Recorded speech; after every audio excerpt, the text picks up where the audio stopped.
Hello and welcome, this is Redditosker, and today let's have a mini-review for Xenoblade Chronicles 2. My mini-reviews are not comprehensive reviews. They are nitpicks, or praise on specific things that these games do well or badly, based on my arbitrary and biased perspective. These mini-reviews will usually have a very narrow focus, and you should go in with the understanding that it's just going to be me rambling about that focus for about 5 minutes, without any attempt to make this a proper review. Alright? Okay, let's talk about Xenoblade. Xenoblade Chronicles 2 reminds me a lot of Dark Souls 2, in that it's the kind of black sheep of the series. Like Dark Souls 2, it has its very passionate defenders, but despite that the entry is constantly bombarded with criticism, with the most common complaints being about the tutorials, or the anime tropes that the second game embraced, or the randomness in acquiring new blades, or the radical shift in tone that the second game has in comparison to the first one. But in this video I'm not going to talk about any of that. Those complaints have probably already been covered extensively. My complaint is more specific, and has to do with the point of the whole game. So obviously at this point, spoiler warning for Xenoblade 2, and a little bit of 3, tiny bit of 3. Here's the point of Xenoblade 2. Put simply, it's about the pain of living, with the bad guys coming to the conclusion that life isn't worth that pain, and the protagonist rejecting their philosophy, instead endeavoring to find meaning despite the suffering. This is an extremely common story. All of the antagonists in Xenoblade 2 are motivated by hatred for the nature of existence, and Rex is supposed to be this naive but lovable character that isn't that smart. He's not articulate, he doesn't have a guiding philosophy, but still bumbles his way forward and manages to grasp a deeper truth that gives him the strength to overcome life's suffering. This is an incredibly common story, which I'm sure everyone listening has heard or seen at least a dozen times. The bad guy represents a kind of sophisticated philosophy. The villain's arguments are cynical and have an air of rationality, but are ultimately fueled by deep emotion, like hatred or disgust, or a sense of injustice. The protagonist, who is usually an inarticulate youth, can't match the villain intellectually. He can't rebut the arguments presented, and can't overcome a sophisticated philosophy. So what he does instead is, in the hero's counterspeech, he will find some way to admit that the villain has a point, and that yet, despite all that, life is still worth living. Something along those lines, something of that nature. If you start thinking about it, you'll realize how many stories and video games follow this trope. Now, from the way I'm talking about it, you might assume that I'm complaining about the trope, that I don't like the trope because it's so common. But that's not the case. I actually like this story archetype. I think the reason it's so common is because it cuts to something deep that we all go through, something we all experience. It's why sometimes the audience finds the villain's speech really compelling. My problem is, though, that the villains in Xenoblade 2 suck. Their motivations are not elaborated clearly, and as a result, their actions don't elicit any sense of sympathy or understanding from the player. The three main bad guys are Jin, Malos, and Amalthus. All three of them are afflicted by the hatred of existence. And out of all of them, the one that's the least interesting is Jin, which is unfortunate because that's the one that the game puts the most emphasis on. Jin's driver is fatally wounded in an attack. Her death would cause him to lose all memory of her, and she finds that idea intolerable. To avoid that, he eats her heart. This allows him to continue to persist and keep his memories of her. But of course, she still dies, and this makes him sad. This event is what leaves him a broken man. This is the source of his world-ending hatred. But the problem is, we as the player get very sparse information about Laura, his driver.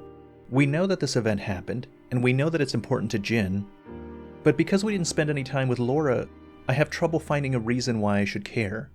Someone dying is tragic, but it's at the level of tragic that we real people have to deal with all the time.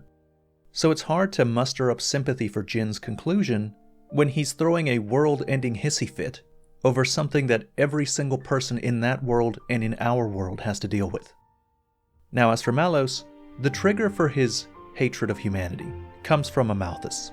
As his driver, Amalthus infused Malos with a predisposition to hatred for humanity. But by the end of the game it evolves. He develops a relationship and even a friendship with Jin. So it's revealed before the final boss battle that his hatred for existence has intermingled with his sympathy for Jin. He hates a world in which something like that could happen to Jin. He hates himself for his own part in Jin's life, and he hates the universe in which any of this is possible. Again though, almost none of this is clear until the very end. For the entirety of the game you would assume that Malos is an asshole just because he's an asshole. Even when it's revealed that he was predisposed towards hatred by Amalthus, that doesn't do anything to compel you to the character. Because that means that he didn't go through anything that caused him to be that way. He was that way from the beginning. And then 5 seconds before the last boss battle starts, where it's revealed that Jin plays a big part in his current hatred of humanity. That would only be relevant if you found Jin's initial story compelling, which I don't. And finally there's Amalthus. Amalthus also suffers from the same problem of the other two, in that his backstory isn't elaborated on enough. All of these characters needed more time. They needed more elaboration. But Amalthus is unique in that he actually has one really excellent cutscene that describes his problem, that shows what led him to be the way he is in a compelling way. And in my opinion, it's actually the best cutscene in the whole game. And it's made all the better because most of it is silent. The cutscene shows Amalthus in what looks like a camp of refugees. There he preaches and tends to the wounded. It then cuts to him hiking in the forest, where he comes across a cottage with an open door. The sound of a baby crying can be heard within. Inside is a man rummaging through belongings, a dead body at his feet. He takes out his knife and is about to kill another person that's prone on the ground, when his arm is grabbed by Amalthus. The man turns to look at Amalthus, and it turns out this man is the wounded soldier that Amalthus just tended to. He kills the soldier, and he walks out of the cabin with the baby. At this point, the baby crying can still be heard. He then shushes the baby, and you can see him covering the baby's face with his hand, after which you can't hear the baby cry anymore, the implication being that he smothered it to death with his hand. He then wonders aloud if this is the world that the architect intended, this being the moment that led him to believe that the world was wrong, that this isn't how the world should be. It was a fantastic scene. I saw that and it really got me wondering, why couldn't they do something like that for all the characters? Everything about it was done so well. And it even had connections to a previous scene with him and his mother. When Amalthus was a boy, he and his mother were chased by a group of men. His mother hit him on a cliff and ran off to distract the pursuers. Amalthus survived, but his mother was found and killed, and he then killed the men in their sleep while they were drunk with a rock. The scene with the baby might have been alluding to that. He might have killed it to represent his own desire not to have been saved at that point. From his point of view, he could have been sparing the baby from a world that was so broken. But as much as I love this scene, and as much as it proves that the writers have real talent, and could have made a really compelling narrative had each of the villains been given the time, the villains weren't given the time. This one scene is the only example of something that I found deeply moving. It's the only time I cared about what those villains were going through. And in a game that's well over 60 hours long, that was a lot of time I spent not caring. Too much. And then finally, my last problem is Rex. I don't dislike Rex as a character, but I do dislike him as the protagonist that's supposed to rebuke the logic of the bad guys. Listen to this that I'm about to play for you. Rex is asked how he feels about people, right after Zeke reminisces about how Amalthus felt about them. So he's supposed to contrast the bad guys and how they view the world with how Rex views the world. Just listen to this shit. Ooh, that's a tough one. People can be fun to be around, but sometimes they're hard to deal with. And then there's mean types, like that Banner. For sure. But life's about taking the good with the bad, right?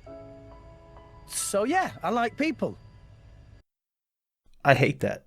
I hate that shit. The bumbly, good-hearted protagonist thing as a rebuttal to the bad guys is normal, is typical. But even among them, Rex is particularly stupid. In order for the protagonist to be compelling, he needs to understand and struggle with the suffering that the bad guys are talking about. And Rex never does any of that shit. He doesn't ever experience it himself. And there's no indication that he ever gets what they're talking about. And then finally, look at this. This is from Xenoblade Chronicles 3. That's a picture of Rex and Pyra and Mithra and Nia and the children that he had with them. This is a picture of Rex and his harem. Why in the world would I give a fuck what someone with a harem has to say about the cruelty of life? Of course he thinks life's worth living. Look at this absolute bastard. That's the face of someone unqualified to say shit about anything, ever. And that's the end of this video. Please unsubscribe and unclick the bell notification. And if I haven't alienated you yet, I am sure to get to you in a different video. Until then, thank you very much for watching.